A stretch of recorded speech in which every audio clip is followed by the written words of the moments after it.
Good evening, and thanks for being with us on this Wednesday. I'm Rob Caldwell. And I'm Samantha York. Coming up tonight on 207, we'll tell you about the place to visit this weekend to see and sample the best cakes in Maine. And later this half hour, we are checking out Portland's newest music venue live at Madrids. The space has a little something for everyone, and the owner says he plans to keep it that way. But first, I think it's safe to say that most of us who drive cars have from time to time wondered, how fast would this thing go? There's a group of Maine guys who once a month in summer get to find out. 207's Don Kerrigan decided he had to meet them. Hey, Don. Absolutely. So remember the old rock and roll songs about drag racing? Nah, you guys are too young. She doesn't. All right, you don't. All right, well, they used to have them.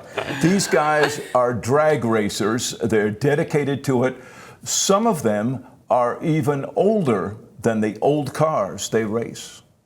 One with a 6 in the left lane at 98 miles an hour. At a certain point in life, some guys might be thinking about a quiet retirement. Not Dave Hicks. Oh, no. What is it that you love about this? The camaraderie, mostly, and the competition. Once you're a car guy, you're always a car guy. Dave Hicks is most definitely a car guy. This car, a 1937 Chevy named Code Red and ready to race. Dave is a drag racer and also a gasser guy. It's a car club, mostly guys, but not all, and cars have to be 1984 or older. Car guys all, some young, but a surprising number are not. Last year we had 80 registered drivers. And what's the age range? Well, from 16 to 70 something, maybe 80. On this day, gathering amid the smoke and souped-up noise at Oxford Dragway, sharing the need for speed. A few weeks ago, Dave took us to meet some of the other gasser guys. Gary Hatch in Owl's Head. This one makes 1,005 on the dyno. This motor does over 1,000 horsepower? Yes. Wow. Gary is serious about his hobby. He's been building and racing cars since he was a kid. I was 15 in the first car I ever built, a 55 Chevy. And I was up there, a friend of mine went with me on my learner's permit. So you were still on your learner's permit, but you raced? I raced, yeah. With some life interruptions, he's been racing ever since. Gary's paying work is owning and maintaining 3 fishing boats. That feeds his passion for drag racing at age 72. Every Sunday morning I can wax it and say, okay, baby, let's do it today, and that's it. And his cars go very fast in that 1/8 of a mile. What kind of speed are you hitting in that 1/8 mile? Well, with this one, I'm doing like 111. That one about 127. And then the Corvette that's out there, 154, I think, in the 1/8 mile. What does that feel like? You laugh at this one. But have you ever been kicked in the chest by a cow? No. That's what it feels like. Okay, let's see what we got here. That runs like 620s, 630s, right around there. That's 6.20 seconds. Mike Whitaker built this dragster himself from scratch. About 100 and roughly 10 miles an hour in the 1/8, 660 feet. It's a blast. So, look at that smile. Mike built this big shop by his house in China. He retired from running Augusta's water system That's my trophy case. and now runs fast cars. I've been racing, I think, now on 29 plus years, and still as fun as the first day I started. I like the competition, and I like the people you meet. There's some great people out there. Fellow car lovers, the gasser guys among them. Mike is 71. A lot of people will be surprised that folks still in their 70s are doing this. Well, it depends how many children they had. Because kids aren't cheap, especially today. At the track, Mike was running his beloved 64 Ford Fairlane. And that Ford brand, he admits, is something of a drag racing rarity, which lets Dave Hicks, a Chevy man, give him the customary hard time. You feel competitive with each other? Well, I got a Chevrolet, he's got a Ford, so it really isn't competitive. I'm going to end up kicking his butt. Yeah, that could very well be true. But no, we're all friends till we hit the line. Everyone at the track, whether running a new pickup or an old custom dragster, is looking to go fast. Chasing the clock, tearing down that eighth of a mile for the prize. What kind of prize money are we talking about? Nothing. I'll give you 40% of what I win today, John. The real prize, only pride, and putting their hard work, literally, on the line. And for these gasser guys, it may indeed be all about time. The fastest race time, of course, and making the most of the time we're each given for our own race. Those guys were a lot of fun. There are drag strips at Oxford, as you saw there, at Winterport, and at a place called Fairfield Field, which is not in, I don't think, but close to Fairfield. I hadn't been to drag races for a long time, but it was a good time. We are disappointed to learn that you have never been kicked in the chest by a cow. You know, you're probably surprised. Yeah. But there's still time. Yeah. Great story. Thanks, Don. Don. When we come back on 207, Cake Heaven, right here in Maine. One of Maine's fun summer traditions is coming up this weekend on Saturday. It is the Maine State Cake Decorating Championship. It is part of the celebration of Hannibal Hamlin's birthday. It takes place in Paris Hill, the home of Hannibal Hamlin, who was Abraham Lincoln's vice president. With us here tonight on 207 are two of the judges for the Cake Decorating Championship, Chef Will Barrio, Chef David Turin. Thank you both for coming in. Great to have you guys here. As always, you've done this before. How many times have you done it now, David? I think this is the fourth or fifth. I don't know. Yeah, this is my sixth, I think. Yeah. Yeah. How hard is it? Well, you have to eat a lot of cake. Yeah. Well, actually, to be precise, you get to taste a lot of cake, but Yes. it's a lot of cake. What are you looking for in a really creatively decorated cake, Will? Well, that's a hard thing. Number one, beauty's in the eye of the beholder. Yeah. Okay? But number two, if it doesn't taste good, no matter how beautiful it is, doesn't cut it.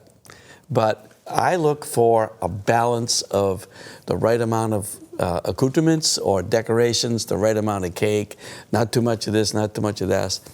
And believe it or not, even desserts can be overly sweet. Mm-hmm. So you look for something with a balance of texture, flavor, and just overall eye appeal. It is hard. We've talked to you guys in the past as you've gotten ready to do this, and it's always fun to just get a sense of what it's like. We have photos from previous events that have gone on. How many cakes do you judge, David? Oh my God. Well, I think this year, are we at 45? Yeah. I think so. There are three categories: professionals, amateurs, and children. Youth. And so I think there's 45 cakes, thereabouts. Yeah. And it's a lot. Clearly that's it's a lot. But you see these cakes, especially the professional ones. It's stunning, and I know you have some photographs. That you'll probably it's incredible. You can't even believe what people these are capable talented of doing. people who are pouring all of their talent into it, but also their time, because this is not something that you just whip together the morning of. No. Some of these people start working for days because, unlike other food products, the pastry products have a longer shelf life, longer shelf life. So you are particularly enthusiastic about working with and judging the entries from the kids. Yep.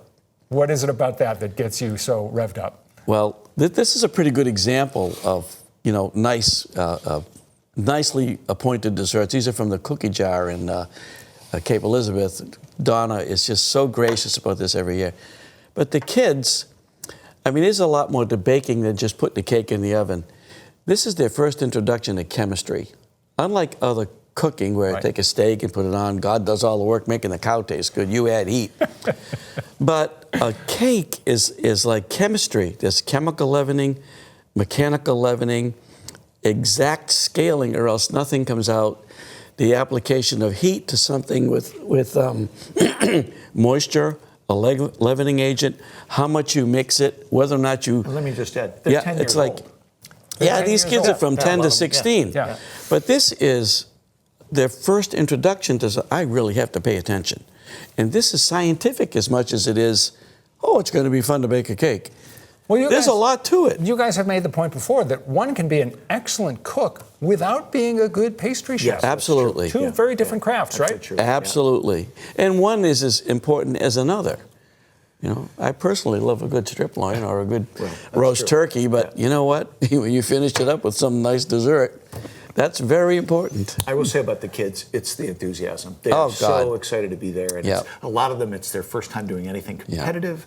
And this is my creation. I made this. And, you know, and they get a little, attaboy or attagirl, they're like very proud of it. And you have both, I know, over the years, well, you were the head of the culinary arts program at Southern Maine Community College, and you have mentored a lot of young people, and you have judged other kinds of contests that students have been involved in. You guys are both really committed to helping future generations of cooks and bakers find their way. It's planting seeds.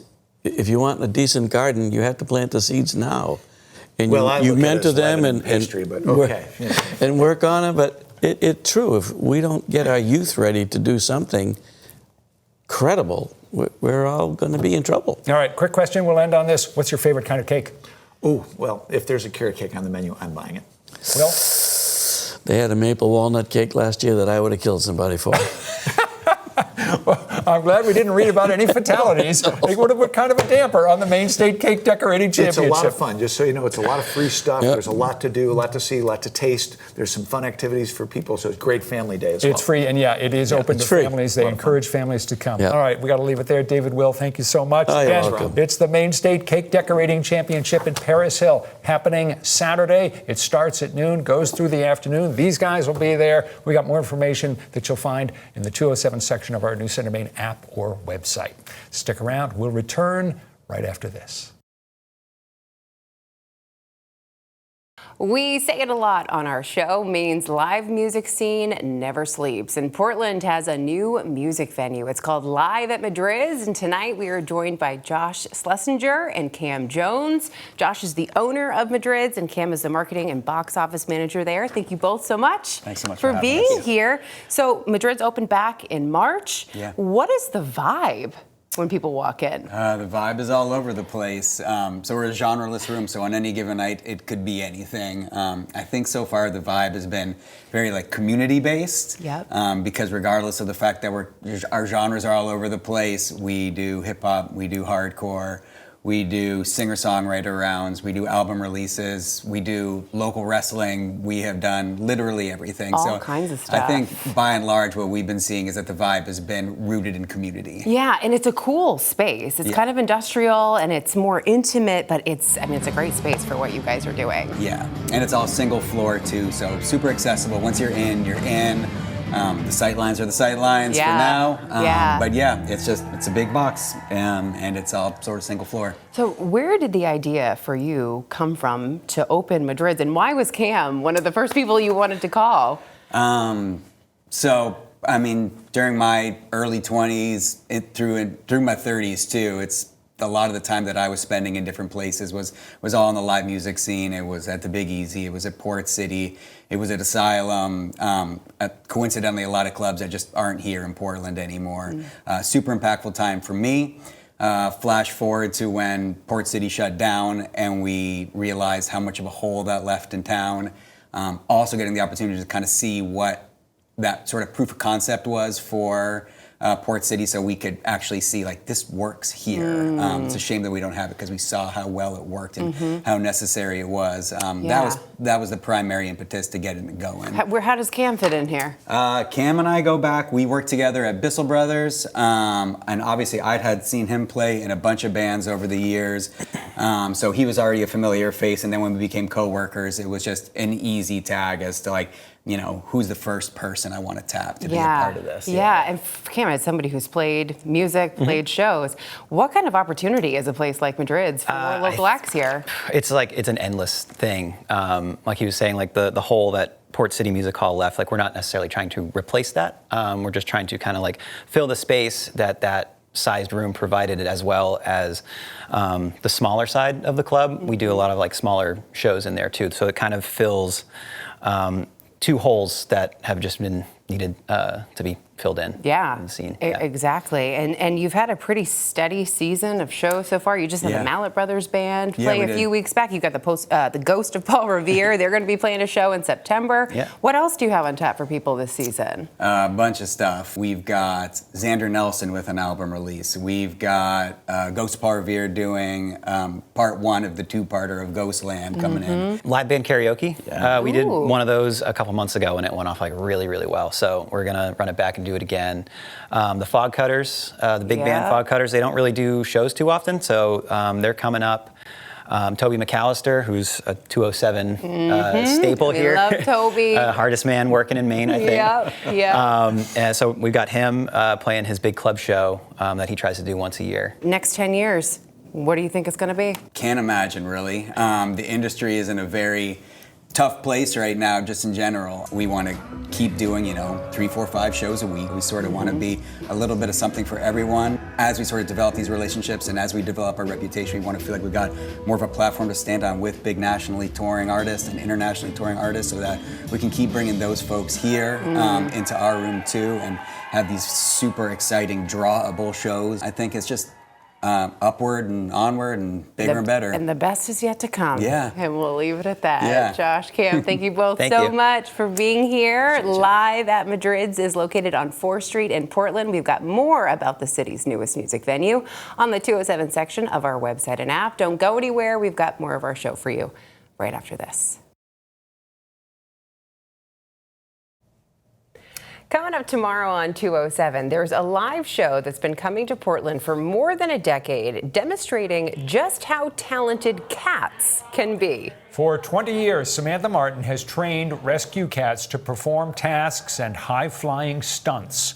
Once again, this feline circus rolled into town with 16 four-legged performers, and Martin wanted to prove the animals are far more than couch potatoes. How underestimated are cats in this world? Oh, cats are brilliant. People think that they can't be trained, but that's just not true. I mean, dogs, they'll do anything for you. I love you, I'll do anything. Cats are a little bit like, well, what's in it for me? Yeah. Accurate statement there. David Guilford checks out this quirky show on a sold-out night. That is tomorrow on 207. I love that. I love that. Hey, by the way, today's my mom's 60th birthday, and I just wanted to say, happy birthday, Mom. And we'll be celebrating tomorrow with a story about cats. Nothing says love like that. Thanks for being with us. We'll see you tomorrow.